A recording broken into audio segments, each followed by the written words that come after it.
están a valor de mercado, tanto para las partes relacionadas nacionales como las extranjeras. Inició esta obligación con las partes las partes relacionadas extranjeras, con el tema de que había muchas empresas a nivel mundial que castigaban a sus subsidiarias en México, porque de aquí pagaban menos impuestos y donde pagaban más impuestos eran los países en donde tenían una tasa impositiva menor. Por lo tanto, surge esta obligación de comprobar y documentar que las operaciones que se realizan con partes relacionadas nacionales y extranjeras se encuentran a valor de mercado. Y eso en función de la acumulación y deducción de las operaciones. En donde debemos demostrar que esos precios o montos de las contraprestaciones que hubieran utilizado con partes independientes son similares o son comparables a las realizadas con partes relacionadas. Algunos me dicen, oye, es muy fácil, por ejemplo, una gasolinera que vende combustible a terceros y a sus partes relacionadas. Me dicen, oye, mira, tengo un precio máximo al público, no importa quién. Cuando venga a cargar un tercero, cuando venga a cargar una parte relacionada, el precio va a ser el mismo. Por lo tanto, mi comparable son mis ventas que yo tengo con terceros. Pero en algunas ocasiones se complica porque yo no puedo guardar documentación o no tengo operaciones del mismo sentido con terceros. Por ejemplo, si a mí me presta una parte relacionada, el interés se lo pago a la parte relacionada, pero puede ser que no tenga préstamos con bancos. Entonces no tengo un comparable para poder determinar que esa operación está a valor de mercado y que por ende ese monto es deducible. ¿De acuerdo? Ahora, ¿qué deben contener esta información que deben guardar como una obligación de carácter fiscal? Deben contener ese expediente, el nombre, denominación o razón social, el domicilio y residencia fiscal de las personas relacionadas con las que celebren operaciones, así como la documentación que demuestre la participación directa e indirecta entre las partes relacionadas. Información relativa a las funciones o actividades, actos utilizados y riesgos asumidos por el contribuyente por cada tipo de operación. Información y documentación sobre las operaciones con partes relacionadas y sus montos, por cada parte relacionada y por cada tipo de operación de acuerdo a la clasificación y con los datos que establece el artículo 179 de la Ley de Impuestos sobre la Renta. Ahora, el método aplicado conforme al artículo 180 de esta ley, que es la Ley de Impuestos sobre la Renta, incluyendo la información y documentación sobre operaciones o empresas comparables para cada tipo de operación, que es la obligación que deriva del artículo 76, fracción 9 de la Ley de Impuestos sobre la Renta, que me establece el tema de conservar documentación que sea comparable, que da pie al estudio de precios de transferencia. Ahora bien, el artículo 76 en su fracción novena, segundo y tercero párrafo, nos menciona lo siguiente. Los contribuyentes que realicen actividades empresariales cuyos ingresos en el ejercicio inmediato anterior no hayan excedido de 13 millones de pesos, así como los contribuyentes cuyos ingresos derivados de la prestación de servicios profesionales no hubiesen excedido en dicho ejercicio de 3 millones de pesos, no estarán obligados a cumplir con la obligación de conservar la documentación comprobatoria, excepto que aquellos que sean operaciones con entidades sujetas a regímenes fiscales preferentes. El ejercicio de las facultades de comprobación respecto a la obligación de conservar documentación comprobatoria solamente se podrán realizar por los que hace a ejercicios terminados. Entonces, si tú realizas operaciones con partes relacionadas con un valor que no exceda 13 millones de pesos, quedas relevado de tener esta información como lo pide la ley de impuesto a la renta. Y si es prestación de servicios, el límite es de 3 millones de pesos. Tratando de simplificar un poco el tema de los estudios de precios de transferencia. La documentación e información deberá registrarse en contabilidad, algo importante, identificando en la misma el que se trata de operaciones con partes relacionadas. Fíjate esta obligación, ¿eh? Y la repito. La documentación e información deberá registrarse en contabilidad, identificando en la misma el que se trata de operaciones con partes relacionadas en contabilidad. Hemos visto hasta ahorita la NIFSE 13 lo que hay que presentar en el estado de situación financiera, lo que hay que revelar en las notas a los estados financieros, tanto que aplican a efectos de balance como resultados.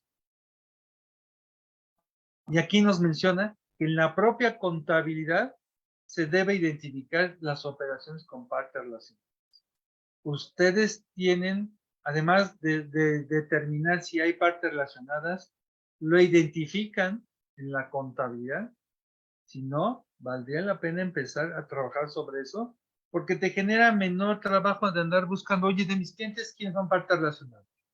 De las ventas, ¿cuánto fueron con partes relacionadas? Y un trabajo adicional que podría simplificarlo si de origen lo registras en contabilidad en cuentas específicas, y además es una obligación de identificar el registro de operaciones con partes relacionadas.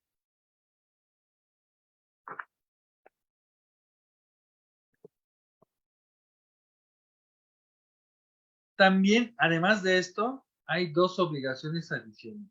Una, cuando tengas operaciones con partes relacionadas del extranjero, debes presentar en la DIM el anexo 9, en donde viene las operaciones con partes relacionadas. Esta es una informativa, ¿te acuerdas de la DIM? Donde venía la obligación de reportar las retenciones de sueldos y salarios, que era el más grueso, el más fuerte, que a partir del 2017 desapareció, porque pues ya con el CFDI, ¿para qué quieres informar? Pero ahora, en materia de operaciones con partes relacionadas del extranjero, debe seguir presentando el anexo 9, que se presenta conjuntamente con la declaración anual. ¿Recuerdas? Decía más tardar 31 de marzo. Ahora bien, surgieron tres informativas más. Ahorita se me fue el nombre de una. Una es país a país, otra es la máster y otra es la local. Son tres declaraciones informativas que cuando yo las vi me dio un infarto porque era mucho rollo. Prácticamente estas informativas se alimentan del estudio de precios de transferencia, porque prácticamente es la misma información y son tres informativas. Hasta la informativa del 2021 de operaciones con partes relacionadas nacionales y extranjeras, del 2021 se presentó hasta diciembre del 2022. Daban un año para cumplir con esta obligación. En la reforma fiscal del 2022 se recortó ese tiempo y ahora estas informativas con partes relacionadas se deben presentar a más tardar el 15 de mayo, que es la fecha en la cual se presenta el dictamen fiscal, o se debe presentar. Falta que lleguemos a esa fecha y ya haya prórrogas, ¿no? Pero de entrada, el 15 de mayo debemos presentar las informativas sobre las operaciones con partes relacionadas, de acuerdo a la fracción 10 del artículo 76 de la Ley de Impuestos sobre la Renta. En materia, de la ley aduanera, también nos refiere a las partes relacionadas, que es otra fuente de información para poder identificar estas partes relacionadas. En la ley aduanera se considera que hay partes relacionadas en los siguientes casos. Si una de ellas ocupa cargos de dirección o responsabilidad en una empresa de la otra. Lo que te decía hoy, hay consejo de administración, hay personal gerencial clave, hay funcionarios relevantes que tengan la responsabilidad de dirección de varias empresas. Si es así, se consideran que son partes relacionadas. La persona física, el consejero, consejero, personal gerencial clave y directivo relevante se consideran partes relacionadas y las empresas en donde estén desempeñando su trabajo. 2, si están legalmente reconocidas como asociadas en negocios. Si hay un contrato en donde hay una sociedad, pues con base en ese contrato se establece que son partes relacionadas. Si tiene una relación de patrón y trabajador, lo que decíamos, los gerentes clave y los directivos relevantes, pues tienen una relación laboral con el patrón, que es la empresa que representa. Si una persona tiene directa o indirectamente la propiedad, el control o la posesión del 5% o más de las acciones, partes sociales, aportaciones o títulos en circulación y con derecho a voto a las mismas. Aquí te establece una obligación adicional. Si participas directa o indirectamente en la capital de otra entidad, nada más por ese simple hecho te consideras partes relacionadas de acuerdo a la ley aduanera. Si una de ellas controla directa o indirectamente a la otra, lo mismo que la NIF C13, lo mismo que el artículo 90 de la ley sobre la renta, si hay control directo de otra empresa, se consideran partes relacionadas o se consideran partes relacionadas. Si tienes ese control indirecto a través de otras empresas, pues en ese caso también se considera partes relacionadas. Y fíjate lo que dice la ley aduanera, si son de la misma familia. ¿Te acuerdas lo que decía la NIF C13 de familiares cercanos? Lo reafirma la ley aduanera, que es el artículo 68, que nos refiere que si son de la misma familia, pues son partes relacionadas. O deben considerarse como partes relacionadas. También el SAT ha mencionado por medio de sus criterios normativos respecto a partes relacionadas lo siguiente. El SAT emite sus criterios normativos cada año y en materia de precios de partes relacionadas, se ha pronunciado para manifestar que si descubre actos simulados entre las mismas, puede determinar ingresos procedentes de fuentes de riqueza en el país conforme al siguiente criterio normativo. Es el 57. 57 ISRN. Simulación de actos jurídicos en operaciones entre partes relacionadas. Puede determinarse para ingresos procedentes de fuentes de riqueza del país de cualquier persona obligada al pago del impuesto. El artículo 177, 19º párrafo de la ley de ISR, establece que para los efectos del título sexto de dicha ley y de la determinación de los ingresos fuentes de riqueza en el país, las autoridades fiscales podrán, como resultado del ejercicio de sus facultades de comprobación, determinar la simulación de los actos jurídicos para efectos fiscales, siempre que se trate de operaciones entre partes relacionadas. Otro renglón importante, ¿no? Podemos presumir, o la autoridad puede presumir, que hay una simulación por medio de las operaciones con partes relacionadas. Ahora, ¿qué documentación e información comprobatoria en materia de precios de transferencia tenemos obligación de conservar y emitir? Primero, la documentación comprobatoria, los CFDI, ¿no? Y si es operación con partes relacionadas del extranjero, el anexo 9 de la DIN. El estudio de precios de transferencia.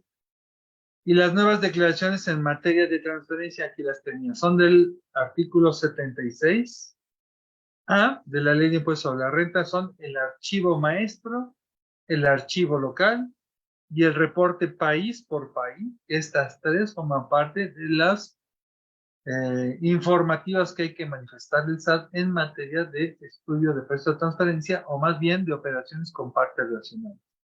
Y estos tres archivos, el maestro, el local y el reporte país por país, requieren necesariamente información del estudio de precios de transferencia, igual de la anexo 9 de la NIM. Todos van en el mismo sentido. Ahora con el mismísimo demonio.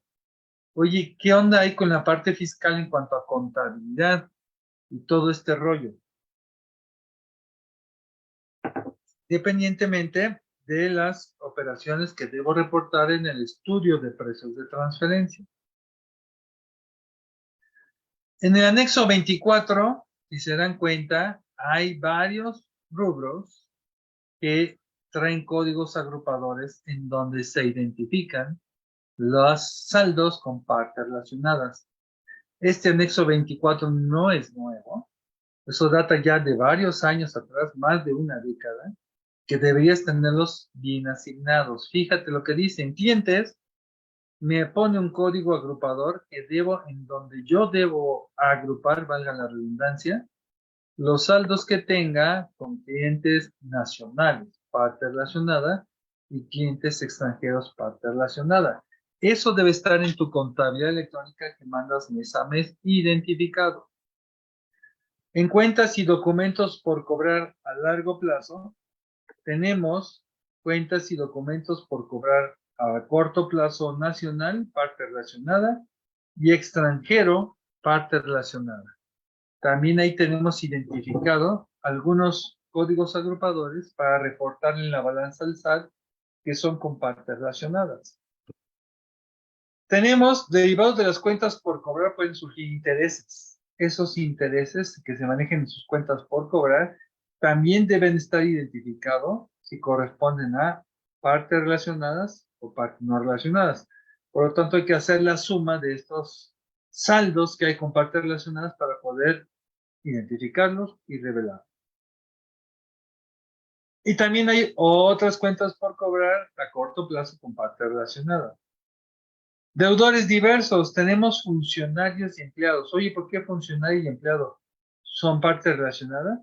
Ahí más bien tendríamos que ver si dentro de estos funcionarios y empleados forman parte la gerencia clave, el personal gerencial clave o los directivos importantes, relevantes, en donde pudiéramos clasificar. Si tengo una cuenta por cobrar con ellos, lo deberíamos poner en funcionarios y empleados.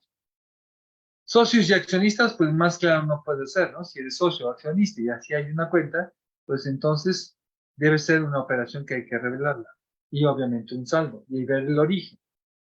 Y algunos me dicen, ¿sabes qué? Esto es un dividendo ficto, no debiera existir. Igual el dividendo ficto existe cuando no hay voluntad de pagar impuestos. Pero tú tienes por cobrar un socio accionista si tienes bien soportado y documentado, que no es una operación sujeta a la evaluación de transferencia, pues en ese sentido deberíamos tener la información. Obviamente las revelaciones. Y también tengo partes relacionadas nacionales y extranjeras. Lo vas a ver mucho en el anexo 24 y yo entiendo que tú ya has asociado esos códigos porque, insisto, vienen de una década hacia atrás.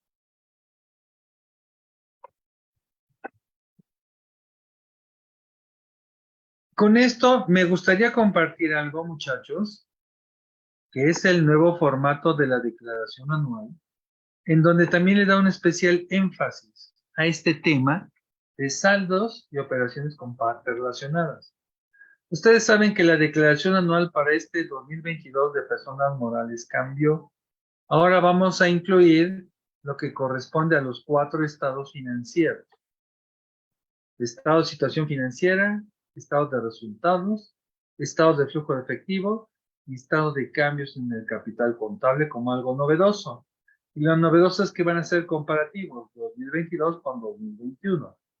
Y si se dan cuenta en los conceptos que manejan el estado de situación financiera, son los que establecen las normas de información financiera. A diferencia de la declaración que hasta el año pasado se presentó, que pueden tener otros rubros y presentación muy diferente, esta vez se han considerado prácticamente con la estructura de la NIF B4, el estado de situación financiera, la NIF B3, estado de resultado integral, la NIF B2, estado de flujo de efectivo, y la NIF B4 que habla sobre el estado de cambios en el capital contable. Todo ha sido plasmado ahora en la declaración anual. Y aquí veo los conceptos y ya con eso me doy por entendido que el SAT sí está manejando las normas de información financiera. Tengo el efectivo y equivalente de efectivo. Tengo instrumentos financieros de negociación. Es decir, aquí voy a incluir mis inversiones que van a vencer más de 3 meses, que son hasta que venzan o que yo en algún momento voy a negociar su compra o su venta. Viene clientes, cuentas y documentos por cobrar, deudores diversos, estimación de cuentas incobrables, impuestos por recuperar, inventarios, pagos anticipados y activos disponibles para la vista. Luego vienen propiedades, planta y equipo, cuentas y documentos por cobrar a largo plazo, anticipo a proveedores, crédito mercantil, activos intangibles, inversiones asociadas e instrumentos financieros por pagar a largo plazo. Estos son los nuevos, lo que la declaración le llama cuentas maestras, en donde debemos capturar la información. Pero fíjate, si le damos un clic al tema de clientes, vámonos a clientes, fíjense cómo nos los está solicitando. Clientes nacionales y extranjeros, parte relacionada. Yo tengo partes relacionadas, debí haber identificado en mi contabilidad una cuenta donde pudiera controlar las ventas y todo tipo de operaciones con partes relacionadas entre las cuentas por cobrar. Y también identificar quiénes son partes relacionadas nacionales y cuáles son partes relacionadas extranjeras. Eso debí haber hecho desde mi balanza y desde que asocié los códigos agrupadores. Ahora te lo está pidiendo la declaración anual. Y nos dice, quiero que me pongas, selecciona la subcuenta de clientes nacionales, partes relacionadas. Y aquí ponme el monto de las operaciones, mejor dicho, del saldo que proviene con partes relacionadas. A diciembre de 2022 y a diciembre de 2021. Bajo la normatividad que acabamos de revisar, dice, oye, ponlo en un rubro por separado. No lo pongas en clientes, pónmelo, concéntramelo todo en cuentas por cobrar y en cuentas por pagar con parte relacionada. El SAT hace algo diferente. Yo quiero que me lo digas por cada cuenta que tú tienes, qué corresponde a parte relacionada nacional y qué corresponde a partes relacionadas del extranjero. Cuando le pongas del extranjero, si hay saldo, hubo operación. Si hay operación, hay algo que revelar. Por lo tanto, cuando tú pongas algo aquí, pues vamos a buscar a ver, ya presentó las declaraciones informativas, ya presentó toda la información que corresponde, el estudio de precios de transferencia y entonces empieza a amarrar situaciones, ¿no? Esto es en la cuenta de clientes. Luego vienen